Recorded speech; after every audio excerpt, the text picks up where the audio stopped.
It appears the compromise has worked as lawmakers passed Substituted Bill 316 today. The latest version would increase the minimum wage by $1 starting January 1st of next year to $8.25. Ron Young is a treasurer and secretary of Security Title and is also a member of the Guam Chamber of Commerce. He was among the nearly dozen business folk who made their way to the legislature this morning to listen in on Bill 316. Everybody wants to see people make more money, but to just legislate that people in business have to arbitrarily pay people more money and it's not going to do them any good is difficult for us. Young says instead lawmakers should focus on educational opportunities to help with addressing higher wages. M80 Systems President Michael 80, meanwhile, agrees that training is part of that solution. He adds as a business owner he would prefer to see an independent economic impact study done first before any raise is implemented. Well, something that's factual and research that's done well, and then move forward with it. But the idea of saying, no, we have to do it this way right now, doesn't make a whole lot of sense to me. Let's research this, let's think it out, and let's do it right. Substituted Bill 316 had proposed having the University of Guam president or his designee to conduct a quarterly economic assessment 30 days after the act was in place.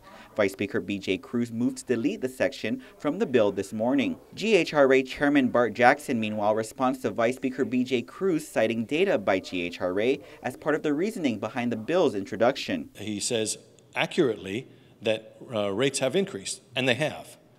What he doesn't really know is how many hotels were losing money when the rates were low. He adds the minimum wage increase will cause damages to small businesses, including his own. Effectively, Santa Fe is a mom-and-pop operation. We're a small hotel. We don't command the rates, and we don't command the power of larger hotels. And so smaller hotels are going to be impacted much more directly by this increase. Jackson hopes the hours of testimony submitted by the business community would not fall on deaf ears by senators. Senator Michael Mtiako was the only senator who spoke in opposition on the bill. Not once, nowhere in that committee report that was published, answered the question as to who is going to pay for it. Who is going to pay for it? And that the answer to that question, Madam Speaker, is is widely spread. It's not just the business community. It's the very people that this legislation is intending to assist.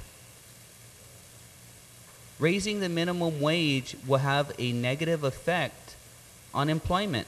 It's very simple math. The bill passed with 13 yes votes, 1 no, and 1 excused. Mtiako is not seeking re-election. After the passage, Guam Chamber of Commerce Chairman Peter Scrow tells KUAM that if he had to make a choice for his members and the economy in general, he would rather accept a 14% increase with a dollar raise compared to the 40% increase with the original 10-10 proposal. He adds 72% of its members are small businesses and remains concerned for them. Reporting for Guam's News Network, I'm Ken Quintaniza.